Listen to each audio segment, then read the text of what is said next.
besieged the city and surrounded it with his whole army. There was no coming in and there was no going out. And from inside of the city, J-Ram couldn't even get a courier through. My imagination sort of worked with me a little bit here because these security forces wouldn't even let a pigeon fly across the sky. Yes, sir. They were just besieged. They were shut in. No getting out and no getting in. The city was drought-stricken. It was economy-stricken. And people were dying in that city. And they were dying to the extent that two women, if you remember, had sons. And they decided among themselves, we will eat my son tonight, and we will eat your son tomorrow. And if you remember, they had another argument. Because later on, because one woman said, we have eaten my son, so now we will eat your son. But the woman didn't want to give up her son. That was how bad it was in that city. And then all of a sudden, out of the confines of this drab and weary, warring situation, there were 4 lepers standing at the gate. Yeah, man, sir. Now, there are those who want to symbolize these 4 lepers. They want to call them the various scatters of society. Yeah. The poor, the middle class, the upper class, and the super class. Well, you can symbolize them any way you want to, but they were just 4 lepers who were ostracized and secluded with a disease that nobody wanted to touch, because leprosy was contagious. Or better yet, it still is contagious. But they showed up at the gate and sat there, logicalizing and analyzing the situation as they saw it. Now, as they saw it, there was death on the inside, as they saw it. They had food in there, but they were still dying on the inside. They had a political organization that could elect anybody that they wanted to, but they were still dying. There were some women in them that had enough mink coats to change 12 times a week. But they were still dying in them. There were some fellas in them with diamond rings on their fingers. And let me, if I can, impose and transpose this situation so that you can really understand it. They were dying inside and outside of the city. there was some Cadillacs Yes, sir. in the garage. Yes, sir. There was some Lincolns and Ferraris Yes, sir. in the garage. Yeah. And some of those folks had money in the bank, Yes. but they were still dying Yes, sir. in there. There was some pretty women in there Yes, sir. that could switch and sway and knock your eyeballs out. Yes, sir. But they were still Yes, dying. sir. Yes, sir. Yes, sir. Laid it up. There were some preachers in there. Yes, sir. Could shout folks for days, Yes, sir. but they were still dying. Yes, sir. All right, Reverend. And so their logic was, well, I don't want to be bothered with them in there. And let me tell you something. Some of these people who are worried about being in the in crowd, Yes, sir. you have to be careful because there might be death in there.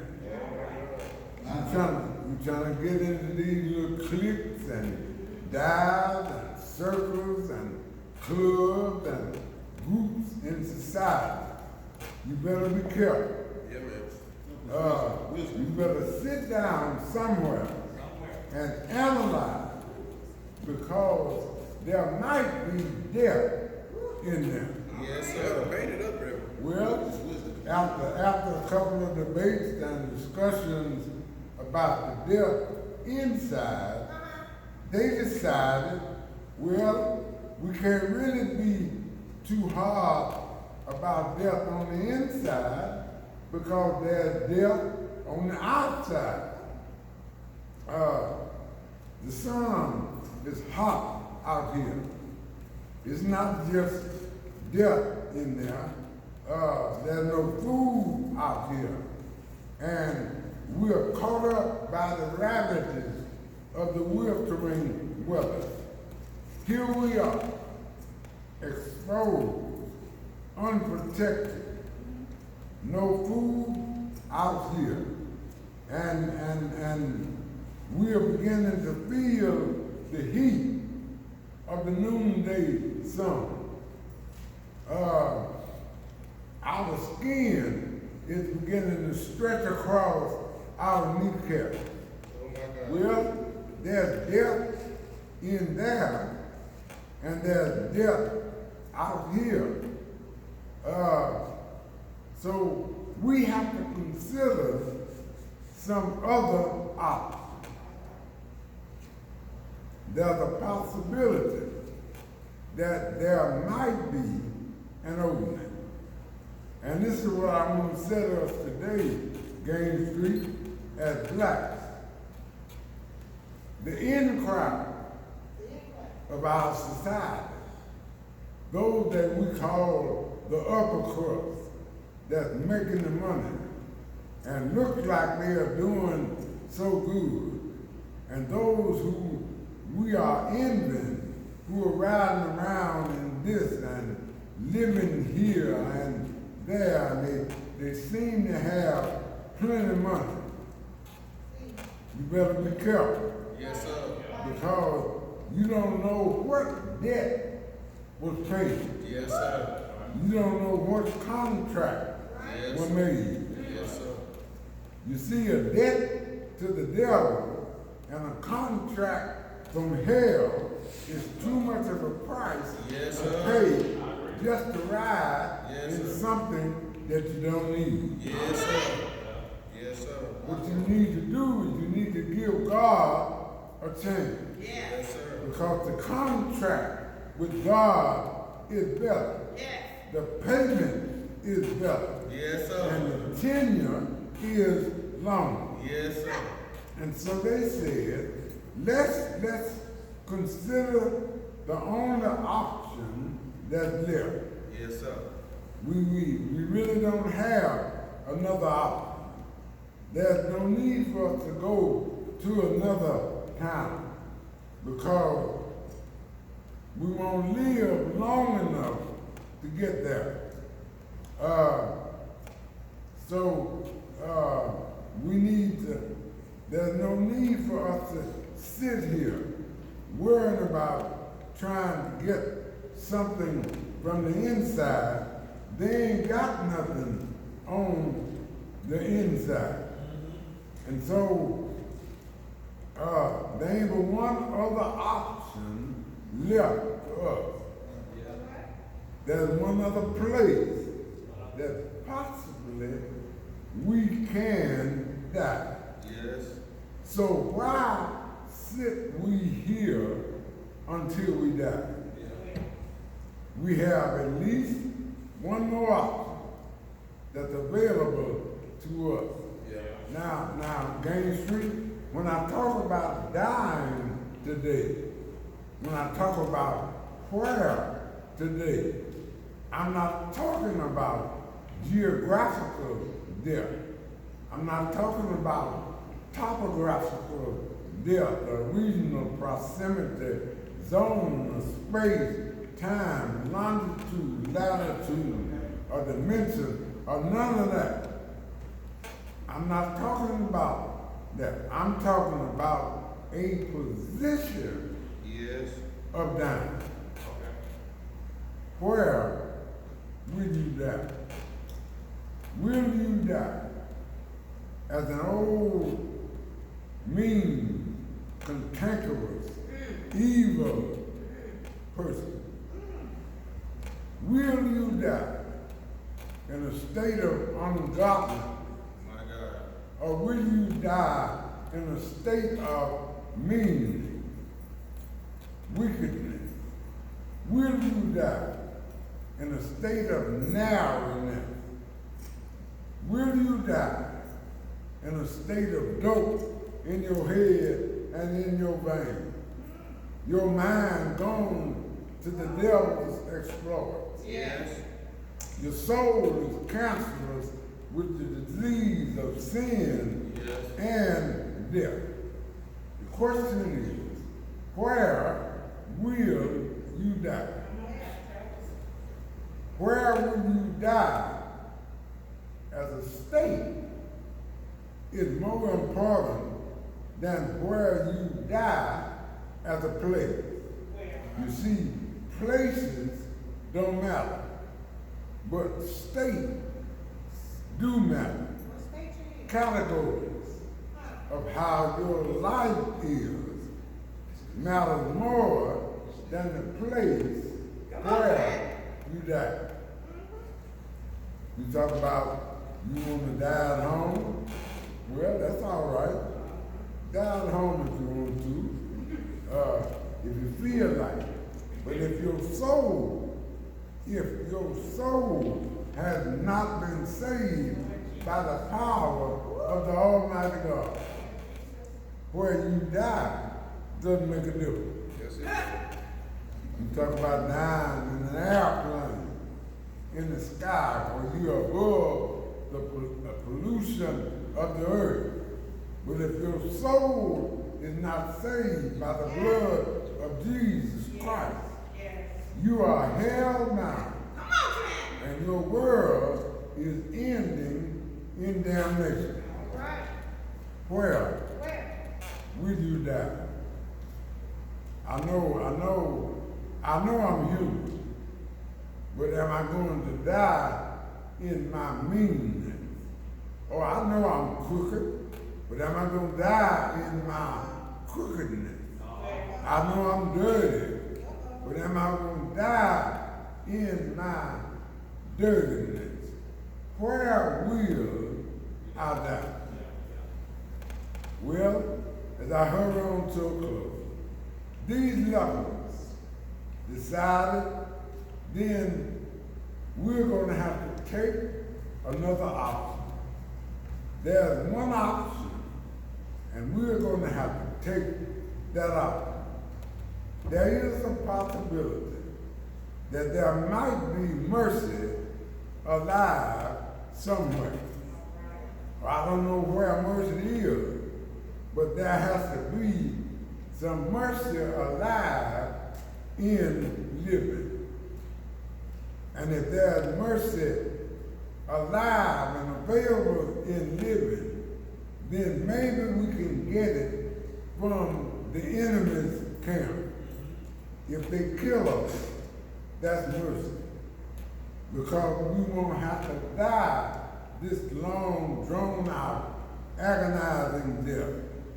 We won't have to have people coming by looking down on us and pitying us while we die.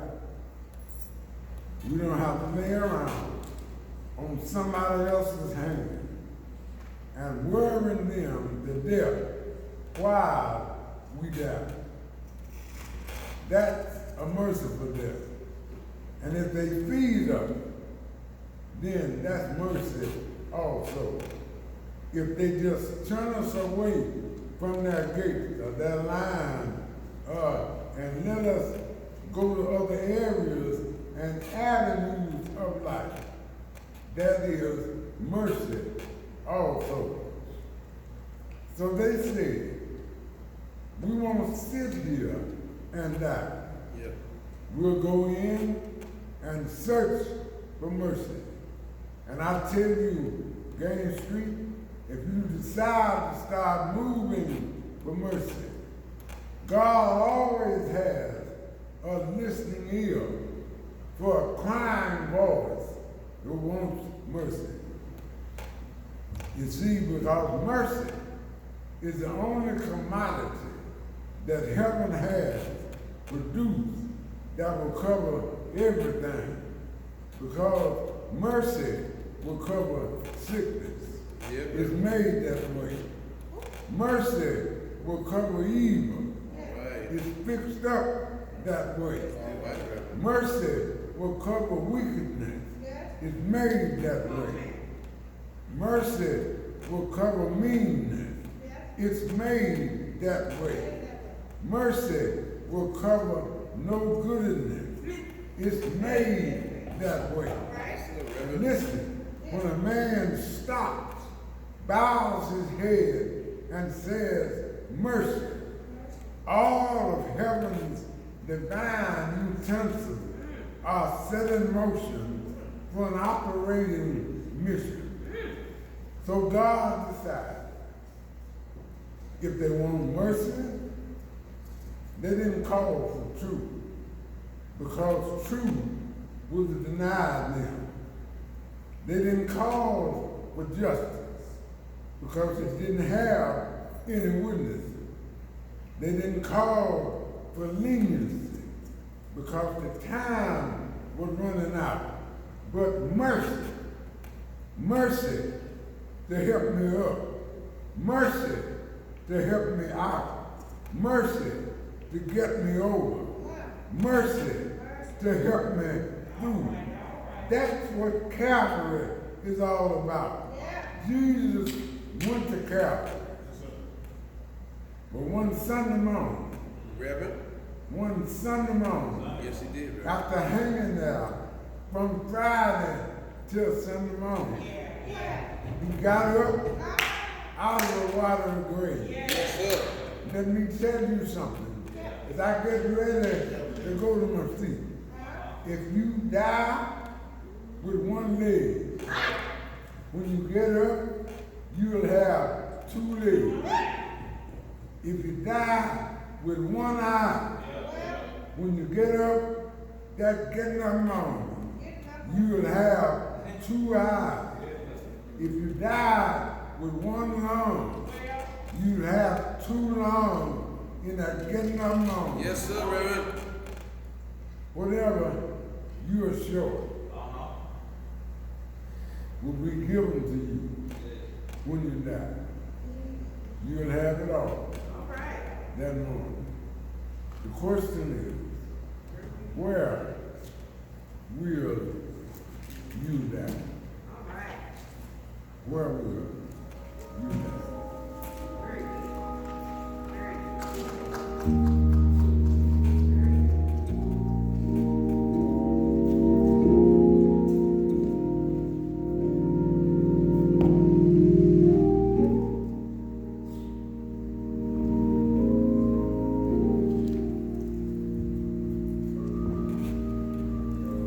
What an awesome message from Reverend Clanton. Can you give him some hearts and some lights? Awesome message. Awesome message. What a great word for this day and this time. Pose to you a question, where will you die? I'm always paying attention to Reverend Clanton. I did jot down a few notes. One of those notes that stood out was, what state will you die in? And he wasn't talking about geographic. He was talking about spiritual. And that's a good question for you. If you're online and you don't know the Lord, you're not saved, where will you die? Reverend Clanton encouraged us to die in a state of mercy. Crying out for mercy for our Lord. If you're online and you're not saved, you can be saved. You acknowledge Jesus Christ, admit that you're a sinner. You believe that Jesus Christ was born, he lived, and he died, and he rose on the third day, like Reverend Clanton said. And you confess it with your mouth. You can be saved right now. Or if you're looking for a church home, no, we're not here in person, but you can still connect with us, connect with the church at Gang Street. Or if you need a word of prayer, we'll pray with you, we'll encourage you. What an awesome message from Reverend James Clanton. We thank God for him, his ministry over the years, and how he served this church, the church at Gang Street, and we thank him for sharing with us. We want to share with you just a few household things here that we want to share with you before our broadcast ends. We want to let you know that Pastor Minix will be back in the pulpit on the next Sunday. Can we give God praise for that? We thank God that he'll be back. We continue to pray for him, continue to pray for his family. He'll be back sharing with us. That'll be the first Sunday of the month of June. Pastor Minix has shared with us the reopening plan for the church at Gang Street. He shared with us. If you haven't looked at the video on his page, he shared with us what God has shared with him. And so next Sunday will be what we call Seasoned Saints only. Seasoned Saints Sunday. Every first Sunday belongs to the Seasoned Saints. And those that age group is 62 and up. 62 and up. We are asking all of our seasoned saint members to join us here at the Church of Gang Street as we present the reopening plan. Ages 62 and up. We're going to ask you a few things. We need you to please wear a mask on your face. Wear a mask on your face. And then we need you to arrive 15 minutes early so that we can do our screening on you. We'll be taking your temperature, and our ushers will be telling you where you can sit and where you can't sit. And so we ask you that you please, next Sunday, Seasoned Saints only. Seasoned Saints only. We ask you that you come out to church. Church starts at 11 o'clock, but we need you here at least 10:40, 10:45, so that we can start promptly on time and get you screened. All right? We ask that you please wear a mask. We know that first Sunday is our Communion Sunday. We celebrate the Lord's Supper. Listen, on June the 6th, that's that Saturday, we're asking that we still have those guidelines. One member from your family, you can pull up to our administrative wing. You don't have to get out of your car. Someone will bring your communion package to you and your family. So please we'll have one of our staff members outside, and they will deliver communion to you and your family. You don't have to get out of your car. But from 10 o'clock a.m. to 12 p.m., we'll be here at the church on June the 6th, that's Saturday, so you can celebrate the Lord's Supper. We can celebrate the Lord's Supper together. And again, Pastor Minix will be back in the pulpit on next Sunday. All right, we want to keep in prayer Sister Margie Jean Gary. We want to definitely keep in prayer for her. I believe she experienced some illness on this week. I did go and visit her. She's doing all right. We want the church family to keep her in your prayers. We ask that you ask the Lord to heal her body. So we are keeping you in prayer, Sister Jean. Then we also want to share that we have selected our names for our drawings. That is a youth member as well as a seasoned saints member.